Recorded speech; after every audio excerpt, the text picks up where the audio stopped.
நான்காவது ஸ்லோகம். பூமிராபோ நலோ வாயுஹோ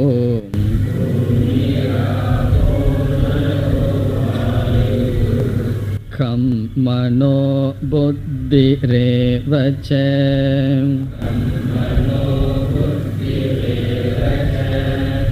அஹங்கார இதி யம் மே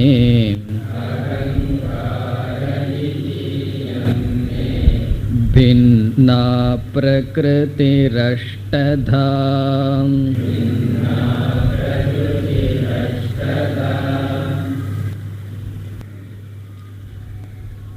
நான்காவது ஸ்லோகத்திலிருந்து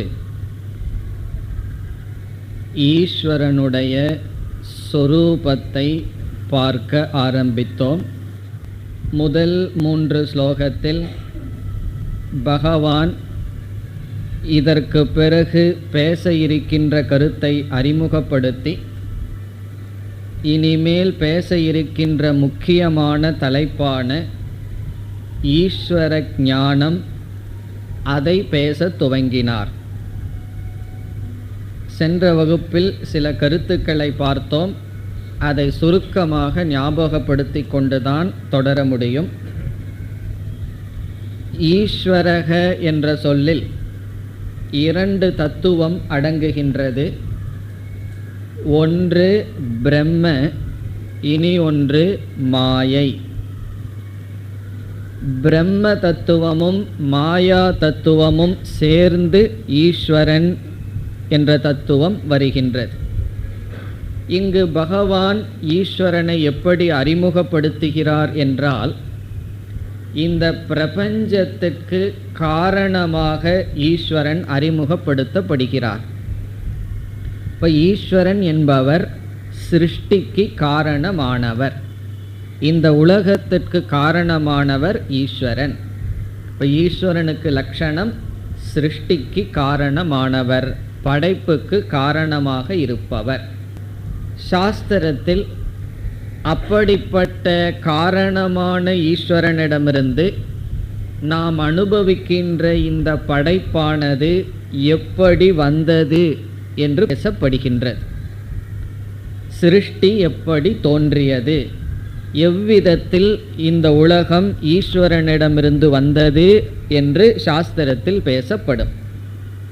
குறிப்பாக வேதாந்தத்தில் பல விதங்களில் இந்த சிருஷ்டியானது அறிமுகப்படுத்தப்பட்டு பேசப்படும். எவ்விதம் பேசினாலும் நியமம் என்னவென்றால், காரண ரூபத்தில் இருப்பது சூக்ஷ்மமாக மாறி, சூக்ஷ்மமாக இருப்பது ஸ்தூலமாக மாறும். இதுதான் சிருஷ்டியின் உடைய நியதி. காரணம் டு சூக்ஷ்மம், சூக்ஷ்மம் டு ஸ்தூலம். இது நியதியாக இருந்த போதிலும் வேதாந்தத்தில் இந்த ஸ்தூலமாக வருவதற்கு முன் என்னென்ன விதத்தில் இவைகள் மாறி வந்தன என்று பேசப்படுகின்றது. இதே கருத்து சாங்கிய மதத்திலும் பேசப்படுகின்றது. சாங்கிய மதத்தில் சிருஷ்டியை ஒரு விதமான கிரமத்தில் பேசுகிறார்கள். நாம் வேதாந்தத்தில் சில இடங்களில் அந்த கிரமத்தை ஏற்றுக்கொள்கின்றோம், அந்த கிரமத்தை நாம் பயன்படுத்துகின்றோம். இப்போ சென்ற வகுப்பில் சாங்கியர்களுடைய சிருஷ்டியை பார்த்து முடித்தோம். அவர்கள் 25 தத்துவங்கள் பேசுகிறார்கள். அதில் 24 தத்துவங்கள் பிரகிருதியினுடைய தத்துவங்கள். 25வது பேசுவது புருஷன் என்று அவர்கள் பேசுகின்ற ஒரு தத்துவம். அந்த 24 தத்துவங்கள் தான் சிருஷ்டி. அதை நாம் சென்ற வகுப்பில் பார்த்தோம். முதலில் பிரகிருதி என்று அவர்கள் ஒன்றை பேசுகிறார்கள். மூல பிரகிருதி அல்லது அவ்யக்தம் என்று பேசுகிறார்கள். அதற்கு அடுத்ததாக பிரகிருதி மகத் என்று மாறுகிறது என்று பேசுகிறார்கள். மூன்றாவது மகத் என்ற தத்துவம் அகங்காரக என்ற தத்துவமாக மாறுவதாக பேசுகிறார்கள். பிறகு அகங்காரத்திலிருந்து 5 சூக்ஷ்மமான பூதங்கள் தோன்றின. பிரகிருதி, மகத், அகங்காரம் 5 பூதங்கள். பிறகு 5 பூதங்களிடமிருந்து சத்துவ குணத்தினுடைய அம்சத்திலிருந்து மனமும், ரஜோகுண அம்சத்திலிருந்து 10 இந்திரியங்களும், தமோகுண அம்சத்திலிருந்து 5 ஸ்தூல பூதங்கள், இவைகளையெல்லாம் கூட்டி பார்த்தால் 24 தத்துவங்கள் வருகின்றது. இது சாங்கியர்களுடைய கிரமம். இதெல்லாம் சென்ற வகுப்பில் பார்த்து முடித்தோம். இனி இங்கு பகவான் இந்த 4வது ஸ்லோகத்தில் சாங்கியர்கள் பேசிய இந்த கிரமத்தில் முதல் 8 தத்துவத்தை இங்கு பேசுகின்றார். இப்போ இந்த 4வது ஸ்லோகத்திற்கு நாம் வந்தால், சாங்கியர்கள் பேசிய 24 தத்துவங்களில் முதல் 8 தத்துவத்தை கொடுத்து, இவ்விதம் என்னுடைய பிரகிருதியானது, சிருஷ்டியானது வேறுபாட்டை அடைந்தது என்று சொல்கிறார். மீதி தத்துவத்தை எல்லாம் நாம் புரிந்து கொள்ள வேண்டும். இப்போ இங்கு பகவான் பேசுகின்ற 8 என்னவென்றால், சாங்கியர்களுடைய கிரமப்படி பிரகிருதி, மகத், அகங்காரம் என்ற 3. இது சாங்கியர்களுடைய கிரமம். பிரகிருதி, மகத், அகங்காரம். பிறகு மீதி 5 பூதங்கள், பஞ்ச சூக்ஷ்மமான பூதங்கள். இந்த 8ஐ இங்கு பகவான் கூறுகின்றார். ஆனால் பகவான் என்ன செய்து விடுகின்றார்? சாங்கியர்கள் பேசிய வார்த்தையை கையாளவில்லை, வேறு சில சொற்களை கையாளுகின்றார். சாங்கியர்கள் எதை பிரகிருதி அல்லது மூல பிரகிருதி என்று சொல்கிறாரோ, அதை இந்த ஸ்லோகத்தில் பகவான் அகங்காரக என்ற சொல்லில் பயன்படுத்துகின்றார். இதைத்தான் நாம் கவனமாக புரிந்து கொள்ள வேண்டும். 4வது ஸ்லோகத்தில் பகவான் அகங்காரக என்று சொல்வது சாங்கியர்கள் பேசுகின்ற மூல பிரகிருதி. இனி அடுத்ததாக சாங்கியர்கள் பேசுகின்ற மகத் தத்துவம் என்பதை இந்த ஸ்லோகத்தில் பகவான் புத்தி என்ற சொல்லில் குறிப்பிடுகிறார். இப்போ இங்கு புத்தின்னு ஒரு சொல் வருகிறது. அது சாங்கியர்கள் பேசுகின்ற மகத் என்ற தத்துவம். 3வதாக அகங்காரம் என்று சாங்கியர்கள் பேசியதை இங்கு பகவான் மனக, மனம் என்ற சொல்லில் குறிப்பிடுகிறார். பிறகு 5 பூதங்களை பகவான் சரியாக 5 பூதங்களினுடைய பெயரை கூறுகின்றார். இதுவரை நாம் சென்ற வகுப்பில் பார்த்து முடித்தோம். இனி நாம் இப்பொழுது ஸ்லோகத்திற்குள் செல்லலாம். முதல் வரி, பூமிஹி ஆபக அனலக வாயுகு ஹம் மனக புத்திகி ஏவச்ச. பூமிகி முதல்ல 5 பூதங்களை பகவான் குறிப்பிடுகிறார். இதிலும் நாம் இங்கு குறிப்பிடத்தக்க கருத்து, 5 பூதங்களும் நாம் பார்த்து அனுபவிப்பவைகள் அல்ல, இதற்கு காரணமான சூக்ஷ்ம பூதங்கள். இப்போ இந்த 5 பூதங்கள் இங்கு பகவான் பேசுவது இதற்கு காரணமான சூக்ஷ்மமான 5 பூதங்கள். பூமிகி நமக்கு தெரியும், பிருத்திவி இந்த பூமி. இந்த பூமி என்றால் இந்த பூமிக்கு காரணமான சூக்ஷ்மமான பூதம். ஆபக என்றால் நீர், ஆபக நீர். அனலக என்றால் நெருப்பு. வாயுகு என்றால் வாயுகு காற்று. ஹம் என்றால் ஆகாசம். கம் என்றால் ஆகாசம். வான் அர்த்தம் கிடையாது, இது சமஸ்கிருதத்தில் கம். கம் என்றால் ஆகாசம். இந்த 5ம் என்ன? 5 சூக்ஷ்ம பூதங்கள். பிறகு அடுத்தது மனக. கேட்கணும் உங்களிடம். இப்போ மனகன்னு சொன்னால் என்ன அர்த்தம்? சாங்கியத்தில் என்ன அர்த்தம் சொல்லுவீர்கள்? அகங்காரம். சாங்கியர்கள் சொல்கின்ற அகங்காரத்தை இங்கு பகவான் மனகன்னு சொல்கிறார். இனி புத்திஹி. சாங்கியர்கள் என்ன சொல்கிறார்கள் இதற்கு? மகத். எல்லாம் எழுதுறீங்கன்னு தெரியுது ஒழுங்கா. புத்திஹி மகத் ஏவச்ச. அடுத்தது அகங்காரக என்று பகவான் கூறுவது சாங்கியர்கள் சொல்கின்ற பிரகிருதிகி அல்லது மூல பிரகிருதிகி. இதை ஏன் இப்படி சொல்கிறார்? அகங்காரத்தை அகங்காரம்னு சொல்லாமல், மனசை மனம்னு சொல்லாமல் பகவான் ஏன் இப்படி சொல்கிறாருன்னா பகவான்கிட்ட தான் போய் கேட்கணும் ஏன் சொன்னார்னு சொல்லி. இப்படி சொல்லி இருக்கின்றார், அவ்வளவுதான். விளக்க ஆசிரியர்கள் அதெல்லாம் ஏன் சொன்னார்னு விளக்கம் கொடுக்கல. பகவான் இப்படி பேசியிருக்கிறார், அவ்வளவுதான். ஈதி. ஈதி என்றால் இந்த எட்டும். இதிலிருந்து நம்ம என்ன புரிந்து கொள்ள வேண்டும்? இந்த எட்டோட பகவான் நிறுத்தவில்லை. இப்படிப்பட்ட சிருஷ்டிக்கு உதாரணமாக சொல்லிவிட்டார். பிறகு இதற்கு மேலும் பேசப்பட்ட அனைத்தும் என்று புரிந்து கொள்ள வேண்டும். இதற்கு பிறகு 5 பூதத்திலிருந்து மறுபடி 16 தத்துவங்கள் தோன்றின. 17 தத்துவங்கள் தோன்றியிருக்கின்றன. 15 16 தோன்றியிருக்கின்றன. 10 ஞான 10 இந்திரியங்கள், பிறகு 5 பூதங்கள், பிறகு மனம் என்று தோன்றியுள்ளன. ஆனால் வேதாந்தத்தில் மனம்ங்கிற இடத்துல நாம் அதை 4ஆக பிரிப்போம். மனக, சித்தம், அகங்காரம், என் புத்தி என்றெல்லாம் பிரிப்போம். ஆனால் சாங்கியர்கள் வேறு இடத்தில்தான் அதை பிரிக்கிறார்கள். இந்த 24 தத்துவத்தில் அவ்விதம் பிரிக்க மாட்டார்கள். இதி என்று இந்த 8. இயம். இயம் என்றால் இந்த. பிரகிருதிஹி. இந்த பிரகிருதி. மே என்று சொல்கின்றார்.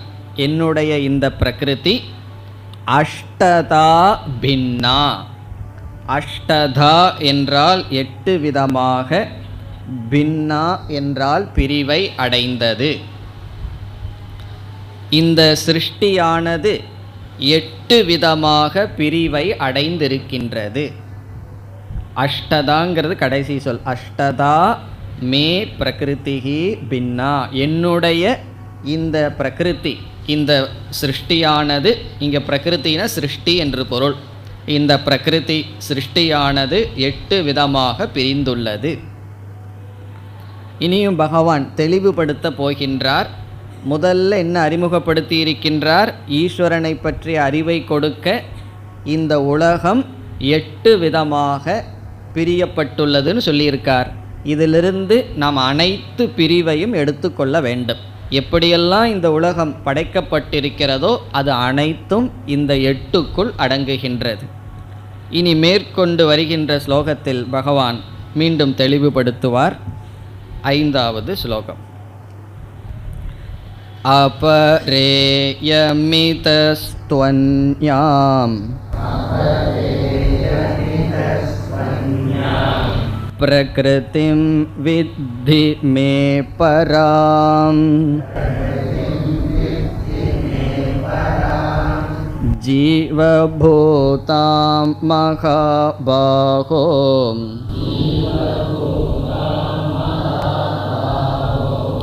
யேதம் தார்யதே ஜகதே.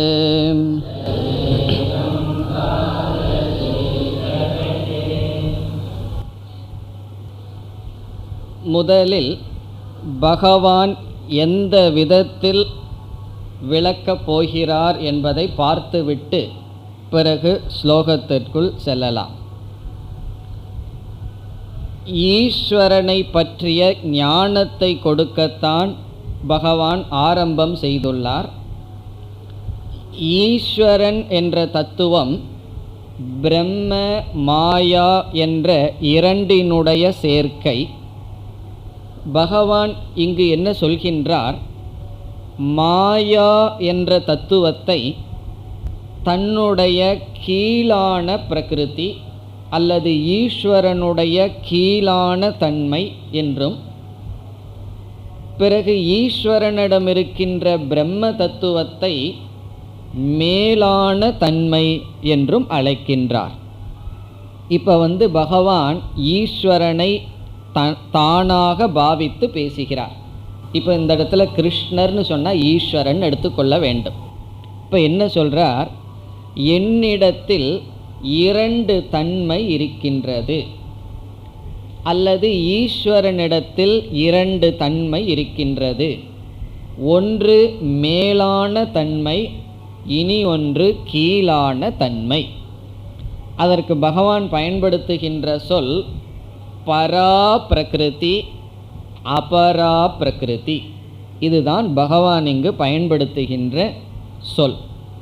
இப்போ பரா என்றால் மேலான, பிரகிருதி என்றால் தன்மை, சொரூபம், நேச்சர். பரா பிரகிருதி என்றால் மேலான தன்மை, அபரா என்றால் கீழான, அபரா பிரகிருதி என்றால் கீழான தன்மை. சங்கரர் விளக்கம் கொடுப்பார். அபரா என்றால் அனர்த்தகரி, அனர்த்தத்தை கொடுக்கும், பந்தத்தை கொடுக்கும் என்று சொல்வார். இப்போ அபரான கீழான பிரகிருதி. அப்போ என்ன சொல்கின்றார், ஈஸ்வரன் 2 பிரகிருதியினுடைய சேர்க்கை, மேலான பிரகிருதி, கீழான பிரகிருதியினுடைய சேர்க்கை என்று சொல்கிறார். இதில் பிரம்மத்தை தான் பரா பிரகிருதி என்று பகவான் அழைக்கின்றார். மாயா தத்துவத்தை அபரா பிரகிருதி என்று அழைக்கின்றார். இப்போ நம்ம ஈஸ்வரனுக்கு லட்சணம் பார்க்கும் பொழுது எப்படி பார்த்தோம், பிரம்ம தத்துவமும் மாயா தத்துவமும் சேர்ந்தது ஈஸ்வரன்னு பார்த்தோம். அந்த பிரம்ம என்று நாம் கூறியதை இந்த ஸ்லோகங்களில் பகவான் பரா பிரகிருதி என்ற சொல்லில் குறிப்பிடுகிறார். பிறகு நாம் மாயா என்று சொன்ன சொல்லை இங்கு பகவான் அபரா பிரகிருதி என்ற சொல்லில் குறிப்பிடுகிறார். அப்படி என்றால் ஈஸ்வரன்கிறவர் யார்? பரா பிரகிருதி, அபரா பிரகிருதி, இந்த 2னுடைய சேர்க்கை ஈஸ்வரன். முன்ன சொன்னதே தான் பகவான் சொன்ன மொழியில் சொல்கின்றோம். இப்போ பரா பிரகிருத்தினா பிரம்ம, அபரா பிரகிருத்தினா மாயை, இந்த 2னுடைய சேர்க்கை ஈஸ்வரன். ஆனால் பகவான் எப்படி பேசுகின்றார் இந்த ஸ்லோகங்களில்? ஈஸ்வரன்னு சொல்லி யாரோ ஒருவராக பேசாமல் நான் அல்லது என்னுடைய பிரகிருதி 2 என்று பேசுகிறார். இப்போ என்னுடைய என்று சொல்லும் பொழுது பகவான் தன்னை ஈஸ்வரனாக நினைத்து பேசுகிறார். ஈஸ்வரனாக இருக்கின்ற எனக்கு 2 தன்மை இருக்கின்றது. ஒன்று மேலான தன்மை, இனி ஒன்று கீழான தன்மை. என்ன பகவானெல்லாம் இப்படி பேசுகிறாரேனா நாமும் இப்படி பேசலாம். ஜீவனாகி இருக்கின்ற நான் 2 தன்மையுடன் கூடியவன். ஒன்று ஆத்மஸ்வரூபம், இனி ஒன்று அனாத்மஸ்வரூபம். அனாத்மஸ்வரூபம்ங்கிறது இந்த உடல், ஆத்மா என்பது அழியாத தத்துவம்னு எப்படி ஜீவன் சொல்லலாமோ அப்படி ஈஸ்வரன் சொல்கின்றார். இங்கு நான் 2 சொரூபத்துடன் கூடியவனாக இருக்கின்றேன்.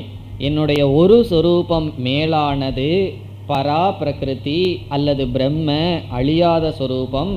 இனி ஒன்று கீழானது, அதுதான் மாயை. அந்த கீழான பிரகிருதியிலிருந்து இந்த ஜெகத்தானது தோன்றி இருக்கிறது. அதைத்தான் சொல்கின்றார். இப்போ இந்த ஸ்லோகத்தில் பரா பிரகிருதி, அபரா பிரகிருதி என்ற தத்துவத்தை அறிமுகப்படுத்துகின்றார். இனி அடுத்து நாம் புரிந்து கொள்ள வேண்டிய கருத்து, இந்த உலகம் படைக்கப்பட்டிருக்கிறது என்று பார்த்தோம். இதற்கு காரணமானவர் ஈஸ்வரன் என்று பார்த்தோம். எந்த ஒன்று படைக்கப்பட்டாலும் படைக்கப்பட்டதை நாம் காரியம் என்றும் அதற்கு காரணமாக இருப்பதை காரணம் என்று சொல்வோம். காரணம்ங்கிறது சமஸ்கிருத சொல்லுதான், தமிழிலும் பிரசித்தமாக இருக்கிறது. என்ன ஏற்கனவே தெரிஞ்ச சொல்ல சமஸ்கிருதமாக இருந்தாலும் தமிழில் பிரசித்தமாக இருந்தால் அதையே வைத்து கொள்கின்றோம். இப்போ காரணம் என்றால் காரணம், காரியம் என்றால் காரணத்திலிருந்து தோன்றியது. இப்போ உதாரணமாக பானைகளெல்லாம் தோன்றின, படைக்கப்பட்டது என்றால் அதற்கு காரணம் இருக்க வேண்டும். இந்த காரணம் 2 காரணங்கள் என்றும் தேவை. ஒன்று படைக்கப்பட வேண்டும் என்றால் அந்த படைப்புக்கு 2 காரணங்கள் தேவை. ஒரு காரணத்தை உபாதான காரணம் என்றும், இரண்டாவது காரணத்தை நிமித்த காரணம் என்றும் அழைக்கின்றோம். இப்ப காரணம் 2 விதம், உபாதான காரணம், நிமித்த காரணம். இந்த 2 காரணமும் சேர்ந்தால்தான் காரியம், ப்ராடக்ட் என்று ஒன்று உருவாக்கப்பட முடியும்.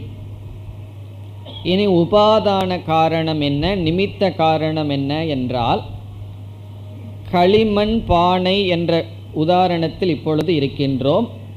களிமண்ணிலிருந்து பல பானைகள் செய்யப்பட்டிருக்கிறது. அப்பொழுது களிமண் உபாதான காரணம் ஆகின்றது. இப்போ களிமண்ணிலிருந்து பல பானைகள் செய்யப்பட்டிருந்தால் பானை என்ற காரியத்திற்கு களிமண் உபாதான காரணம். பிறகு களிமண்ணே திடீர்னு பானையாக மாறி நிற்குமோ என்றால் நிற்காது. ஒருவன் அறிவுடன் அதை என்ன செய்ய வேண்டும், பானையாக மாற்ற வேண்டும். அந்த எந்த ஒரு அறிவை பயன்படுத்தி பானையாக செய்கின்றானோ அவனை நிமித்த காரணம் என்று சொல்கின்றோம். இப்போ நிமித்த காரணம் என்பது என்ன, பானையை செய்கின்ற குயவன், பானைக்கு மூலமாக இருப்பது, பொருளாக இருப்பது உபாதான காரணம். பொதுவாக நிமித்த காரணம் ஒன்றாகவும் உபாதான காரணம் வேறாகவும் தான் பொதுவாக இருக்கும்.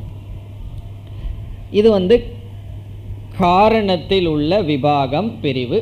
இனி அடுத்த கேள்வி, இந்த அகில பிரபஞ்சமும் காரியம் படைக்கப்பட்டது என்றால் இதற்கு சாதாரணமாக ஈஸ்வரனை காரணம்னு சொல்லிவிட்டோம். இப்போ ஈஸ்வரன் எப்படிப்பட்ட காரணமாக இருக்கிறார்? இப்போ ஈஸ்வரனை காரணம் என்று கூறிவிட்டோம். இந்த உலகத்தை காரியம் படைக்கப்பட்டது என்று சொல்லிவிட்டோம். அடுத்த கேள்வி, எப்படிப்பட்ட காரணமாக இருக்கின்றார்? ஈஸ்வரன் உபாதான காரணமாக இருக்காரா, நிமித்த காரணமாக இருக்கிறாரா என்றால் எல்லோராலும் சுலபமாக ஏற்றுக்கொள்கின்ற கருத்து ஈஸ்வரன் நிமித்த காரணமாக இருக்கின்றார். இதை ஏற்றுக்கொள்றதுல கஷ்டமே கிடையாது. ஈஸ்வரன் எங்கேயோ நிமித்தமாக இருந்து கொண்டு இந்த உலகத்தை எல்லாம் படைத்தார் என்பது. ஆனால் நம்முடைய சாஸ்திரத்தில் என்ன சொல்கின்றோம்? ஈஸ்வரன் நிமித்த காரணமாகவும் இருக்கின்றார், அதே ஈஸ்வரன் உபாதான காரணமாகவும் இருக்கின்றார். அப்போ ஈஸ்வரனை நாம் காரணம் என்று சொல்லும் பொழுது உபாதான காரணமாகவும் நிமித்த காரணமாகவும் ஈஸ்வரன் இருக்கின்றார். எதற்கு? நாம் அனுபவிக்கின்ற அனைத்து பிரபஞ்சத்திற்கும். அதற்கெல்லாம் தான் சாஸ்திரத்தில் சில உதாரணங்கள் கொடுத்து இந்த உண்மையை நமக்கு புரிய வைக்க முயற்சி செய்யும். அது எப்படி ஒரே ஒரு தத்துவம் நிமித்த காரணமாகவும் உபாதான காரணமாகவும் இருக்க முடியும்னு சொன்னால், நம்ம வீட்டில் ஊர்ந்து கொண்டிருக்கின்ற சிலந்தி பூச்சியை உபனிஷத் உதாரணமாக சொல்லி, எப்படி சிலந்தியானது தன்னுடைய வலையை உருவாக்க தானே உபாதான காரணம், தானே நிமித்த காரணமாகவும் இருக்கிறது.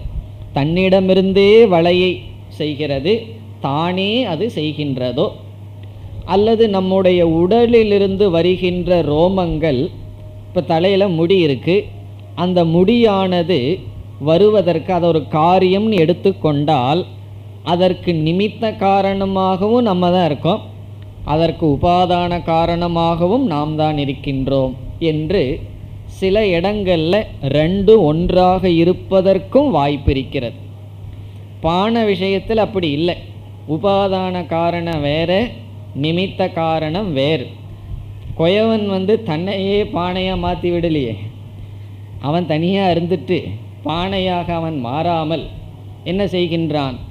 அவன் ஒரு களிமண்ணை வைத்து கொண்டு பானையை உருவாக்கி தான் பிரிஞ்சிருக்கான். ஆனால் சிலந்தி முதலிய உதாரணங்களில் அதுவே 2 காரணமாகவும் இருக்கிறது.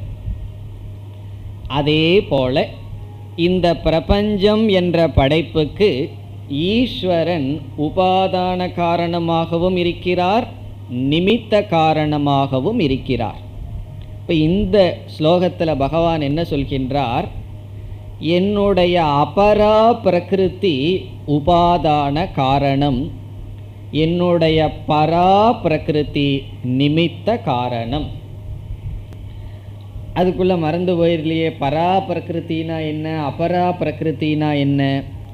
என்னுடைய பரா பிரகிருத்தியின் அடிப்படையில் நானே உபாதான காரணமாக இருக்கின்றேன். என்னுடைய அபரா பிரகிருத்தியில் உபாதான காரணமாக இருக்கின்றேன். என்னுடைய பரா பிரகிருத்தியில் நிமித்த காரணமாக இருக்கின்றேன். இதனுடைய பொருள் என்ன? இப்போ ஈஸ்வரங்கிட்ட 2 தத்துவம் இருக்குது. ஒன்று பிரம்ம, பிரம்ம பிரம்மன்னு சொல்லிகிட்டு இருக்கிறோமே, அதில் தான் கொஞ்சம் பிரம இருக்கே, புரியலையேன்னு சொன்னால், பிரம்மனா அழியாத அறிவு சொரூபம், சத் இருக்கின்ற சைத்தன்யம், அறிவு சொரூபம், பூர்ண சொரூபம். பிறகு அந்த பிரம்மனிடம் ஒரு சக்தி இருக்குது, வாயில் விளக்க முடியாத ஒரு மாயான்னு ஒரு சக்தி இருக்குது, அது இனியொன்று. இப்போ பகவான் என்ன சொல்கிறார்? இந்த அனைத்தையும் நான் எப்படி உருவாக்கினேன் என்றால், என்ன உருவாக்கணும்னாலும் நிமித்தமாக அறிவுபூர்வமாக ஒருத்தன் வேலை செஞ்சாகணும். பிறகு அதற்கு மெட்டீரியல் பொருள்கள் தேவை. அந்த பொருளைத்தான் உபாதானம்னு சொல்கிறோம். மெட்டீரியல் காஸ்ட்னு ஆங்கிலத்தில் சொல்கிறது உபாதான காரணத்திற்கு. இப்போ அது எப்படி வந்ததுன்னு சொன்னால் பகவான் சொல்கிறார், என்னுடைய மாயா அம்சந்தான் உபாதானமாக இருக்கின்றது. அதைத்தான் இங்கு பகவான் கீழான பிரகிருதி என்று சொன்னார். பிறகு என்னுடைய பரா பிரகிருதி பிரம்ம அம்சமாக அறிவு சொரூபமாக நான் இருந்து கொண்டு இவைகளுக்கு நிமித்தமாக இருக்கின்றேன். காரணம் என்னன்னா, பொதுவாக உபாதான காரணம் ஜடமாக இருக்கும். ஏன்னா களிமண் எப்படி ஜடமாக இருக்கோ அல்லது தங்கம் எப்படி ஜடமாக இருக்கோ, அதை செய்பவன் தான் நிமித்த காரணம்தான் அறிவு சொரூபம். ஆகவே நான் அறிவு சொரூபமாக இருந்து கொண்டு இவைகளையெல்லாம் படைத்து செயல்பட்டு கொண்டிருக்கின்றேன்.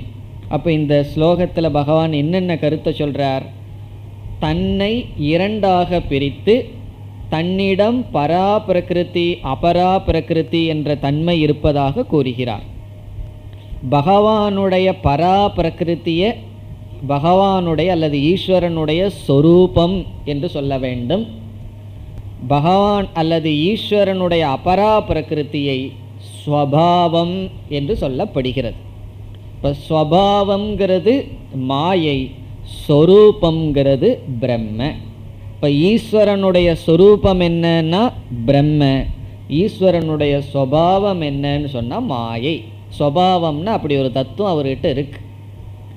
இப்போ சில பேர்த்துக்கு கோபம் வரும், அது அவருடைய சொரூபம்னு சொல்ல மாட்டோமே. காரணம் என்ன? ஸ்வபாவம்னு சொல்லுவோம். கொஞ்ச நாளில் மாறலாம். மாறலாம்னா என்ன, கொஞ்சம் இன்க்ரீஸ் ஆகலாம் அல்லது டிக்ரீஸ் ஆகலாம். சொரூபம் மாறாதல்லவா? அப்படி சொரூபம்னு சொன்னால் மாறாமல் இருப்பது, ஸ்வபாவம்னு சொன்னால் அவரை விட்டு பிரிக்க முடியாமல் இருப்பது. அது அவருடைய ஸ்வபாவம். அவரிடம் இருக்கும், ஆனால் அது இல்லாமல் அவரால் இருக்க முடியும். தூங்கும்போதாவது கோவப்படாமல் இருப்பார் அல்லவா? அப்படி. ஆனால் அவரிடம் அது இருக்குது. அதுபோல் இந்த கேரக்டரெல்லாம் நம்ம ஸ்வபாவம்னு சொல்லுவோம், நேச்சர்னு சொல்லுவோம். அப்படி ஈஸ்வரனுக்கு என்ன ஸ்வபாவம்னா மாயை. ஈஸ்வரனுடைய ஸ்வரூபம் என்னன்னு சொன்னால் பிரம்ம. அந்த ஸ்வரூபத்தை பகவான் மேலான பிரகிருதிங்கிறார். தன்னுடைய ஸ்வபாவமான மாயையை கீழான பிரகிருதிங்கிறார். பிறகு இந்த கீழான பிரகிருத்தியினுடைய அடிப்படையில் நான் காரணமாக இருக்கேன், உபாதான காரணமாக இருக்கேன். மேலான பிரகிருதிங்கிற அடிப்படையில் நான் நிமித்தமாக இருந்து இவைகளையெல்லாம் பாதுகாத்து கொண்டு தோற்றி வைத்து கொண்டு இருக்கின்றேன். ஏற்கனவே இந்த சொல்லெல்லாம் தெரிந்திருக்கும். உபாதானம்னா என்ன, நிமித்தம்னா என்னன்னு தெரியாதவர்கள் இதன் நன்கு மனதில் பதிய வைக்க வேண்டும்.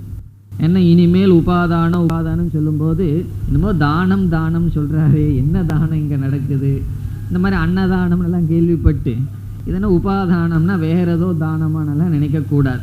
ரொம்ப முக்கியமான சொல்லு. இதற்கு பிறகு இந்த உபாதானத்திலேயே அதிகமாக பேச போகின்றோம். இப்போ உபாதானம்னா உங்களுக்கு மறக்கக்கூடாதுன்னா களிமண்ணை நினச்சிக்கணும். களிமண்ணை நினைக்க வேண்டியது இல்லையே, மனசுக்குள்ளேயே இருக்கேன்னு நினைக்கக்கூடாது. களிமண் என்ன? களிமண் என்றால் ஆணைக்கு களிமண் எப்படி காரணமோ அது உபாதான காரணம். பிறகு நிமித்த காரணம்னா அதை செய்பவன், அறிவுபூர்வமாக ஒருவன் இருந்து செய்பவன். அதை மனதில் வச்சுட்டா போதும். சில கான்செப்ட் எல்லாம் உதாரணத்தை மனதில் வச்சு கொண்டே தான் நாம் புரிந்து கொள்ள முடியும். இப்போ இதெல்லாம் தான் இந்த ஸ்லோகத்தில் பகவான் பேசுகின்றார். இப்பொழுது ஸ்லோகத்திற்குள் செல்லலாம். அபரா இயம், அபரேயம் என்று இருக்கின்றது. அதை பிரிச்சா அபரா இயம். இயம் என்றால் இந்த, இந்த என்று சொன்னால் இந்த ஸ்லோகத்திற்கு முன் சொன்ன 8 விதமான பிரிந்த பிரகிருதி.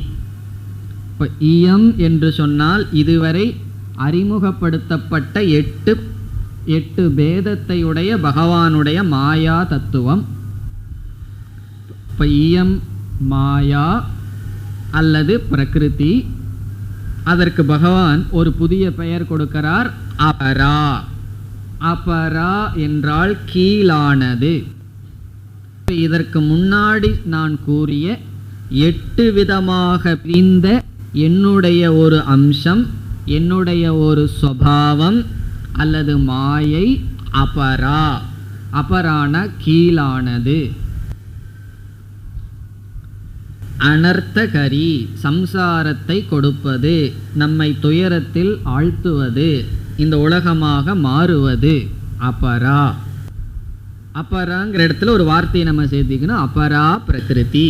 அபரா பிரகிருதி இது உச்சதே. இதை அபரா பிரகிருதி என்று சொல்லப்படுகிறது.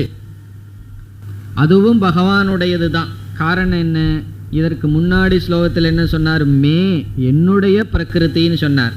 என்னுடைய பிரகிருதி 8ஆ பிரிஞ்சிருக்கு. அப்படி 8ஆக பிரிந்த மாறிய என்னுடைய ஒரு பிரகிருதியை நான் அபரா கீழானது என்று அழைக்கின்றேன். அப்படி பகவான் சொல்றார். பிறகு இனி ஒரு பிரகிருதி என்னிடம் இருக்கின்றது, அது பரா பிரகிருதி என்று அறிமுகப்படுத்துகின்றார். பரா பிரகிருத்தின்னு ஒன்று இருக்கு, அதை சொல்கின்றார். அபரா இயம், அது வரைக்கும் பார்த்தோம். அடுத்த சொல் இதக து அந்யாம். இதக என்றால் இந்த அபரா பிரகிருதியிலிருந்து, அந்யாம் வேறுபட்ட, இதிலிருந்து வேறுபட்ட. இதகன இதிலிருந்து, அந்யாம் என்றால் வேறுபட்ட, து என்றால் வேறுபாட்டை காட்டுகிறார். இதக து அந்யாம், மாயையிலிருந்து வேறுபட்ட. அடுத்த சொல் பிரகிருதிம், வேறு ஒரு தன்மை பிரகிருதி இருக்கின்றது. கீழான பிரகிருதிக்கு வேறுபட்ட மேலான ஒரு பிரகிருதி இருக்கின்றது. அதை நீ எப்படி தெரிந்து கொள்ள வேண்டும்? அதை கூறுகிறார். வித்தி மே பராம். அந்த பிரகிருதியை பராம் மேலான பிரகிருதியாக வித்தி. வித்தினா நீ தெரிந்துகொள். அர்ஜுனனிடம் சொல்கின்றார், நீ தெரிந்துகொள். பிறகு அந்த பிரகிருதி யாருடையது? இங்கேயும் என்னுடையதுங்கிறார். மே என்னுடைய மேலான பிரகிருதியாக அதை தெரிந்துகொள். அப்போ இந்த வரியில் என்ன சொல்றார்? என்னுடைய 8 விதமாக மாறிய ஒரு பிரகிருதி உள்ளது, அதை நான் அபரா பிரகிருதி என்று அழைக்கின்றேன். பிறகு இந்த அபரா பிரகிருதிக்கு வேறான இதை காட்டிலும் வேறு ஒரு பிரகிருதி இருக்கின்றது, அது என்னுடைய பரா பிரகிருதியாக நீ தெரிந்துகொள். பிறகு அந்த பரா பிரகிருதியை இரண்டாவது வரியில விளக்குகின்றார். இப்போ முதல் வரியில என்ன அறிமுகப்படுத்தி விட்டார்? ஈஸ்வர சொரூபமாக இருக்கின்ற நான் இரண்டு அம்சமாக இருக்கின்றேன், இரண்டு தத்துவமாக இருக்கின்றேன். அதற்கு நான் ஒரு தத்துவத்தை பரா பிரகிருத்தின்னு சொல்கிறேன், இனியொரு தத்துவத்தை அபரா பிரகிருதி என்று சொல்கின்றேன். இந்த அபரா பிரகிருதி பரா பிரகிருதிங்கிறது பகவான் இங்கு கொடுக்கின்ற பெயர், அவ்வளவுதான். நம்ம என்ன பார்த்தோம்? பரா பிரகிருத்தின்னு சொன்னால் ஈஸ்வரனுடைய சொரூபம் அழியாத தத்துவம். அபரா பிரகிருதி என்றால் ஈஸ்வரனிடம் இருக்கின்ற மாயா தத்துவம். இனி இரண்டாவது வரியில பகவான் அந்த பரா பிரகிருதியினுடைய சொரூபத்தை சொல்றார். அபரா பிரகிருதியை ஏற்கனவே சொல்லிட்டார், 8 விதமாக பிரிந்ததுன்னு சொல்லிவிட்டார். பிறகு பரா பிரகிருதியினுடைய சொரூபத்தை சொல்றார். அது பரா பிரகிருதி எப்படிப்பட்ட சொரூபமாம்? இரண்டாவது வரியில் ஜீவபூதாம். இது பரா பிரகிருதிக்கு பகவான் கொடுக்கின்ற லட்சணம். ஜீவபூதாம் என்ற சொல், இந்த சொல்லுக்கு பொருள் அறிவு சொரூபமானது. ஜீவபூதாம் என்றால் சைத்தன்ய சொரூபம் என்று பொருள். என்னுடைய பரா பிரகிருதி என்பது அறிவு சொரூபம், சைத்தன்ய சொரூபம். பரா பிரகிருதிக்கு பகவான் கொடுக்கிற பெயர் ஜீவபூதாம். அதாவது ஜீவன் அர்த்தம் கிடையாது. ஜீவபூதாம்னு சொன்னால் எந்த ஒன்று ஜடமான ஒன்றுக்கு ஜீவிதத்தை கொடுக்குமோ என்று பொருள். இப்போ நம்முடைய உடல் இருக்கு, அது ஜடமாக இருக்கு. ஆனால் இந்த இடத்துல ஜடமாக இல்லையே, நம்ம ஒரு அறிவுபூர்வமாக உடல் வேலை செஞ்சிட்ருக்கு. உடலில் ஒரு உணர்வை பார்க்கிறோம். ஏன் பார்க்கிறோம்னா இந்த உடலுக்குள்ள ஆத்மா அப்படின்னு ஒரு தத்துவம் இருப்பதனால். இப்போ உடலுக்குள்ளே இருக்கிற ஆத்ம தத்துவம் போயிடுதுன்னு வச்சுக்கோமே, பிறகு என்ன ஆகும்? ஜடத்தை போல் அது இருக்கும், அதில் உணர்வு இருக்காது. ஆகவே எந்த ஒன்று ஜடமான ஒன்றுக்கு ஜீவிதத்தை கொடுக்கின்றதோ, இப்போ ஜீவிதம்னா வாழ்க்கை, உணர்வு, அதை கொடுக்கின்றதோ அதுதான் ஜீவபூதாம் என்று சொல்லப்படுகிறது. இப்போ ஜீவபூதாம் என்றால் எந்த ஒரு தத்துவம் ஒரு அறிவை கொடுக்குமோ, ஜீவிதத்தை கொடுக்குமோ, அதுதான் பரா பிரகிருதி, மேலான பிரகிருதி. இப்போ ஜீவகன்னு சொன்னால் ஜீவதி சேதயதி இது ஜீவக, ஜீவபூதாம், ஜீவஸ்வரூபம், அதுதான் பரா பிரகிருதி. இப்போ எப்படி நம்ம புரிந்து கொள்ளலாம்? பகவானிடம் 2 தத்துவம் இருக்கு. ஒன்று அறிவு தத்துவம், இனி ஒன்று ஜட தத்துவம். ஜட தத்துவங்கிறது மாயை, இந்த பிரபஞ்சம் ஜெகத். அறிவு தத்துவங்கிறது பிரம்ம தத்துவம். இப்போ ஈஸ்வரனை எடுத்து நம்ம விசாரம் பண்ணால் ஈஸ்வரங்கிட்ட என்ன இருக்குது? அறிவு தத்துவம் ஒன்று இருக்குது, இப்போ ஜட தத்துவம் ஒன்று இருக்குது. சரி, நம்மையே எடுத்து விசாரம் பண்ணால் நமக்குள்ளே என்ன கிடைக்கும்னா நமக்குள்ளே அதே தான் கிடைக்க போகுது.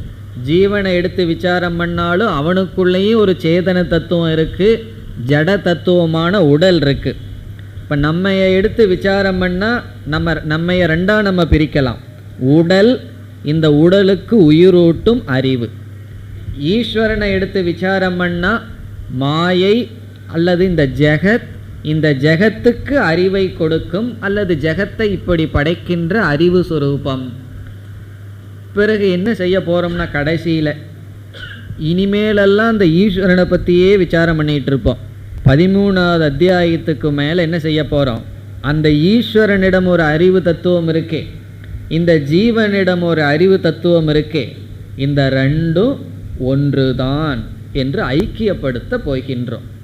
இந்த ஒரு சரீரத்தை பிரகாசப்படுத்துகிற அறிவும் இந்த அகில பிரபஞ்சத்தையும் பிரகாசப்படுத்துகின்ற அறிவும் ஒன்றுதான். அந்த அறிவுக்கு பிரம்மன்னு பேர், இந்த அறிவுக்கு ஆத்மா என்று பெயர். இப்போ ஆத்ம பிரம்ம ஐக்கியம், இதைத்தான் மகா வாக்கியம்னு செய்ய போகின்றோம். ஆனால் இந்த இடத்துல என்ன செய்ய போகின்றோம், அந்த அறிவுக்கு இந்த அறிவுக்கு உள்ள கனெக்ஷனை எல்லாம் இப்போ அதிகமாக பேசாமல் ஈஸ்வரனை பற்றியே விசாரத்தில் இருக்க போகின்றோம். இப்போ ஈஸ்வர விசாரத்தில் என்ன இருக்கின்றது, சேதன அச்சேதன தத்துவத்தினுடைய சேர்க்கை, அறிவும் அல்லது ஜடம், ஜடம்னு சொன்னால் இந்த பிரபஞ்சம், இந்த இரண்டினுடைய சேர்க்கை, அதைத்தான் இந்த ஸ்லோகத்தில் அறிமுகப்படுத்தி இருக்கின்றார். இப்போ ஈஸ்வரன்கிற நான் மேலான கீழான அல்லது பிரம்ம மாயை என்ற இரண்டு தத்துவமாக இருக்கின்றேன். இதெல்லாம் தான் மூலம். இந்த ஞானத்தை வைத்து கொண்டு தான் 12வது அத்தியாயத்து வரைக்கும் நம்ம பயணம் பண்ண முடியும். இந்த ஞானம் இல்லாமல் இருந்ததுன்னு சொன்னால் நாம் ஈஸ்வரனுடைய விசாரத்தை புரிந்து கொள்ளவே முடியாது. இனி அடுத்தது அர்ஜுனனை அழைக்கிறார். மகாபாகோ, ஏன் திடீர்னு அர்ஜுனனை கூப்பிடுறார், கவனமாக நான் சொல்கிறத கேட்டுட்ருக்கு, வேறு ஏதாவது சப்தத்தை கேட்டுட்ருக்காத. ஏதோ சப்தம் வந்துட்டுருக்கும் போர்க்களத்தில், ஏதோ ஒரு போர்க்களம் தானே, அந்த சப்தத்தை எல்லாம் கேட்காம நான் சொல்கிறத மட்டும் கவனமாக கேளு, டிஸ்டர்ப் ஆனாலும் ஆகாத அப்படின்னு சொல்கிறார். ஹே மகாபாகோ, ஏன் மகாபாகோன்னு சொல்கிறேன்னா அட்டென்ஷன், அவனுடைய கவனத்தை ஈர்க்கிறார். ஏ அர்ஜுனா. பிறகு மீண்டும் சொல்கிறார் அடுத்த பகுதியில், பரா பிரகிருதிக்கு மீண்டும் ஒரு விளக்கம் கொடுக்கிறார். அந்த ஜீவபூதாம்னு சொன்னதை மீண்டும் விளக்குகின்றார். தன்னுடைய பராகிருதி மேலான பிரகிருதி எப்படிப்பட்டதாம், யயா இதம் ஜெகத்து தாரியதே. யயா என்றால் எந்த என்னுடைய மேலான பிரகிருதியின் மூலமாக, யயா என்றால் யயா பரயா பிரகிருத்தியா, எந்த என்னுடைய மேலான பிரகிருத்தியின் மூலமாக, இதம் ஜெகத்து இந்த உலகமானது, இதம்னா இந்த, ஜெகத்துனா உலகமானது, தாரியதே காக்கப்படுகிறது, தாரியதேன காக்கப்படுகின்றது அல்லது தாங்கப்படுகின்றது. இந்த ஜெகத்தே என்னுடைய மேலான பிரகிருத்தியை சார்ந்து இருக்கின்றது. இதுவும் ஒரு முக்கியமான கருத்து. பகவான் என்னிடத்தில் 2 தத்துவம்னு சொல்லியிருந்தார். இதை பிடிச்சிட்டு தான் சில பேர், அப்போ பகவானே சொல்லிட்டாரு நான் 2 தத்துவத்தினுடைய சேர்க்கை, அப்போ நீங்கள் இனிமேல் இப்படி எல்லாம் கை காமிக்கணும், ஏன் அத்வைதம்னு ஒரு கையை விரலை காட்டுகிறீர்கள் என்று சில பேர் கேட்கிறார். இப்போ அத்வைதம்னு எப்படி நீங்கள் சொல்லுவீர்கள்? அல்லது தட்சிணாமூர்த்தி என்ன செய்கிறார், அத்வைதத்தை விளக்குறதுக்கு ஒரு சர்க்கிளை போட்டு காமிக்கிறாரே, எப்படி நீங்கள் ஒன்றுன்னு சொல்வீர்கள்?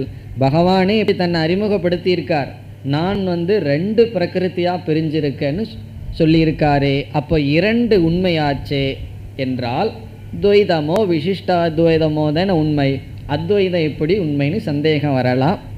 அது வேண்டான்னு சொல்லி பகவானே இங்கு நிவர்த்தி செய்கிறார்.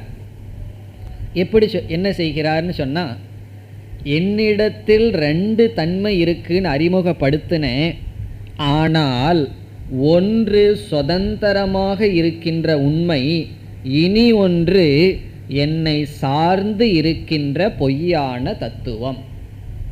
இப்போ நம்ம நின்றுட்டுருக்கோம், நம்ம வெயிலில் நிற்கிறோம், நம்ம ஒரு ஆள், பிறகு நம்முடைய நிழல் விழுகின்றது. அது வேண்டாம், வீட்டுக்குள்ளே உட்காந்துட்ருக்கோம், முன்னாடி பெரிய கண்ணாடி இருக்குது, நமக்கு முன்னாடி யார் இருக்கான்னா 2 பேர் இருக்கோம், நம்மைய போலையே ஒரு ஆள். யாராவது காஃபி வேணுமான்னு கேட்டால் நம்ம எத்தனை ஆர்டர் பண்ணுவோம்? அங்கே ஒரு ஆள் இருக்குது, கண்ணாடிக்குள்ளே ஒரு ஆள் உட்காந்துட்ருக்கு, எனக்கு ஒன்று 2 பேர்த்துக்கு கொண்டு வான்னு சொல்லுவோமான்னா, அங்கே 2 தெரிஞ்சாலும் ஒரே ஒரு ஆள் தான் இருக்குது. கவுண்ட் பண்ணும்போது எண்ணும்போது ஒரு ஆளை தான் எண்ணுவோம், ஆனால் அங்கே பார்க்குறது 2ஆக சொல்லுவோம். பார் அங்கே என்ன போல் ஒரு ஆள் இருக்கான்னு சொல்லலாம். அதே போல் பகவான் இங்கே சொல்கிறார், என்னுடைய பரா பிரகிருதிங்கிறது சுதந்திரம், ஆனால் என்னுடைய அபரா பிரகிருதிங்கிறது என்னை சார்ந்து இருக்கின்ற ஒரு பொய்யான பிரகிருதி இருக்கிறது. என்னுடைய ஒரே ஒரு பிரகிருதி தான், அது பரா பிரகிருதி என்று சொல்கின்றார். அப்போ என்னுடைய மேலான பிரகிருதி எப்படிப்பட்டதுன்னா என்னுடைய கீழான பிரகிருதியை தாங்குகின்றது, அதிஷ்டானமாக இருக்கின்றது. என்னுடைய கீழான பிரகிருதி என்னுடைய மேலான பிரகிருதியை சார்ந்து இருக்கின்றது.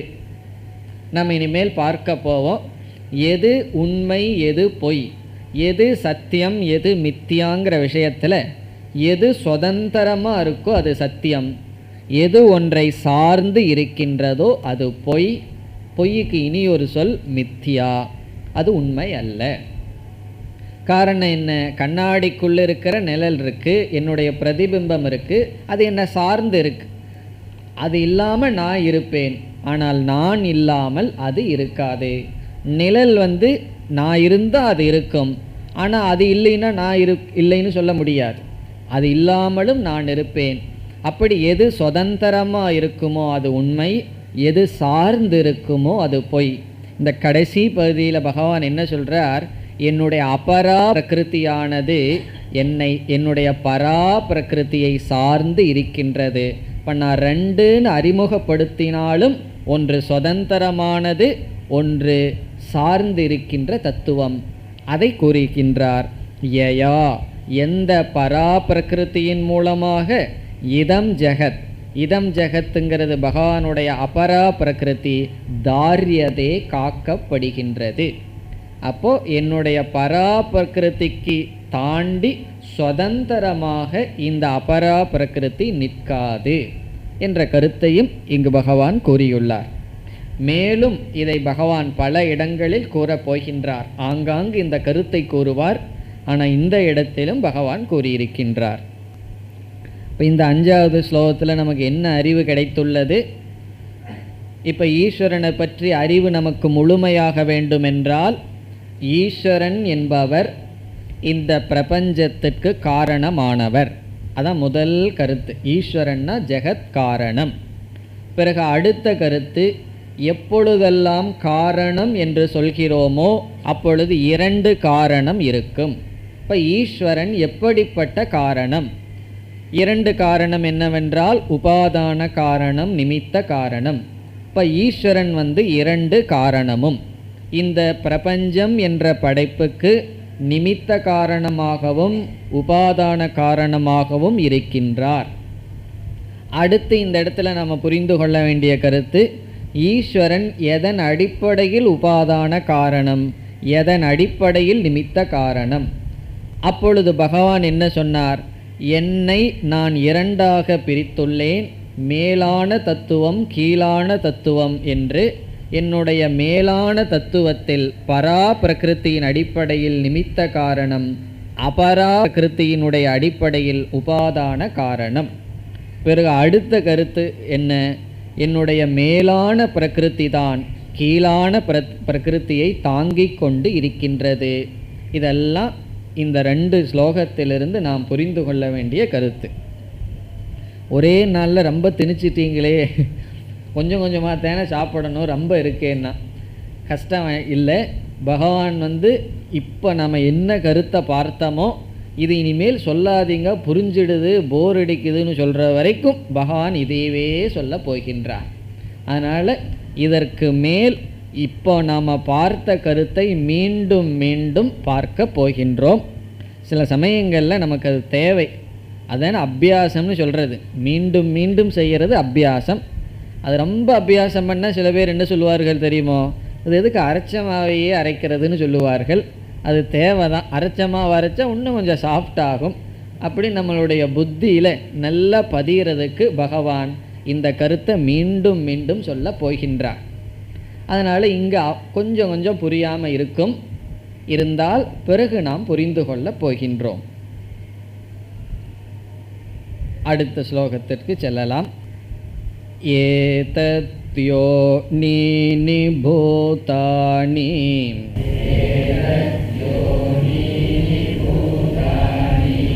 சர்வாணித்யுபதாரய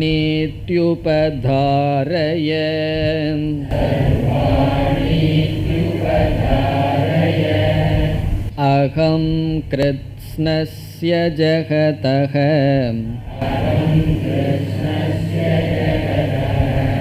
பிரபவ பிரலயஸ்ததா.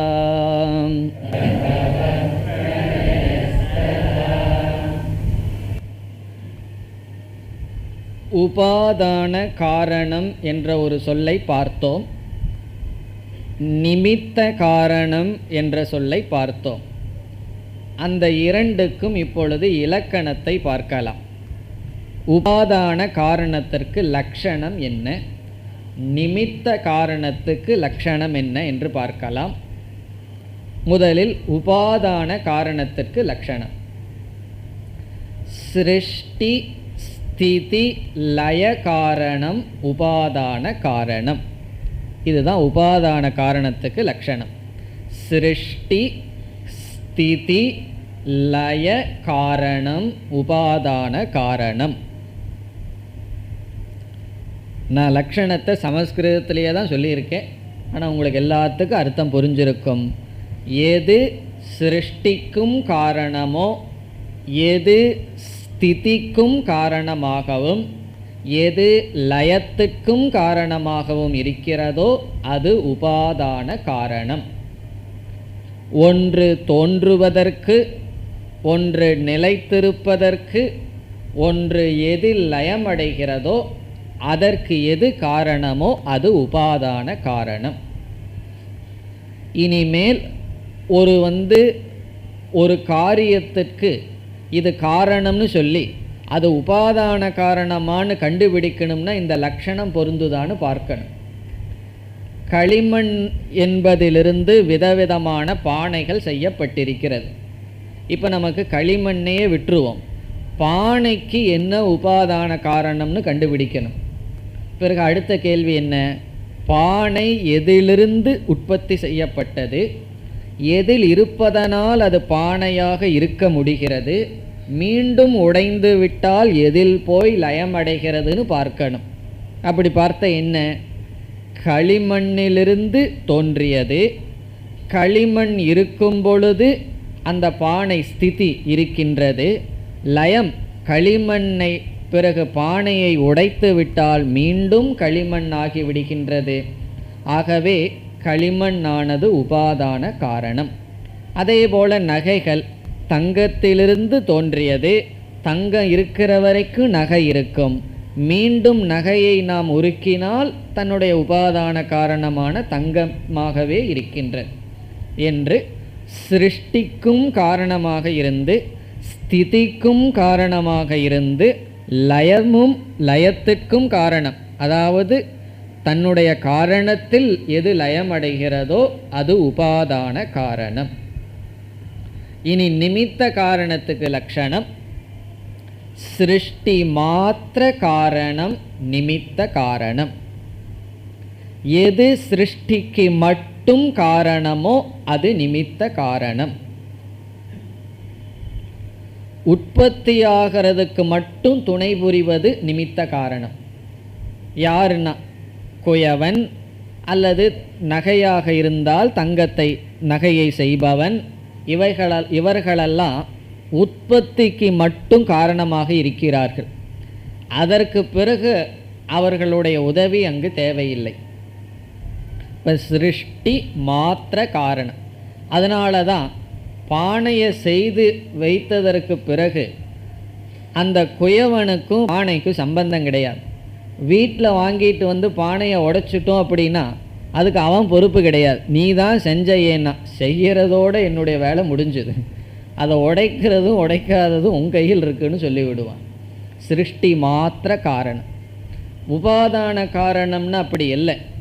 களிமண் சிருஷ்டிக்கும் காரணம், ஸ்திதிக்கும் காரணம், லயத்துக்கும் காரணம். லயத்துக்கும் காரணம்னா அந்த காரியம் தன்னுடைய உபாதான காரணத்தில் தான் ஒடுங்கும். இப்போ இதுதான் உபாதான காரணத்துக்கும் நிமித்த காரணத்துக்கும் உள்ள லட்சணம். இப்போ இந்த இடத்துல பகவான் என்ன சொல்கின்றார், அனைத்து காரியங்களும் அனைத்து ஜெகத்தும் நான் கூறிய பரா அபரா என்ற இரண்டு பிரகிருத்தியை நிமித்த உபாதானமாக கொண்டு இயங்கி வருகின்றது. இதற்கு அப்பாற்பட்டு ஒரு காரணம் இல்லை. நானே தான் அனைத்திற்கும் காரணம்னு சொல்கின்றார். பிறகு மீண்டும் பகவான் நான் உபாதான காரணமாக இருக்கின்றேங்கிறத தெளிவாக சொல்கின்றார். இப்போ இந்த ஸ்லோகத்தினுடைய சாரம், இந்த ஜெகத்துக்கு நான் நிமித்தமாகவும் உபாதானமாகவும் இருக்கின்றேன், அதுதான் இதனுடைய சாரம். இப்போ அனைத்து படைப்புக்கும் நிமித்தமாகவும் நான் இருக்கின்றேன், உபாதானமாகவும் நான் இருக்கின்றேன். அப்போ பகவான் நான் உபாதானமாக இருக்கிறேன்னு எப்படி சொல்லி நமக்கு நிலைநாட்டுவார்? நான் சிருஷ்டிக்கும் காரணமாக இருக்கேன், நான் ஸ்திதிக்கும் காரணமாக இருக்கின்றேன், நான் லயத்துக்கும் காரணமாக இருக்கிறேன்னு சொல்லியாகணும்.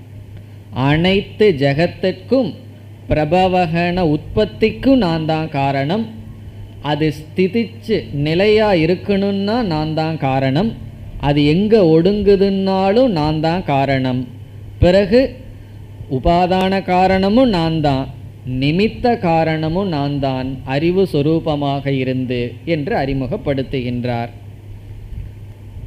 அடுத்த வகுப்பில் ஸ்லோகத்தினுடைய பொருளை பார்ப்போம். ஓம் பூர்ணமத பூர்ணமிதம் பூர்ணாத் பூர்ணமுதச்யதே பூர்ணஸ்ய பூர்ணமாதாய பூர்ணமேவாவசிஷ்யதே. ஓம் சாந்தி சாந்தி சாந்தி.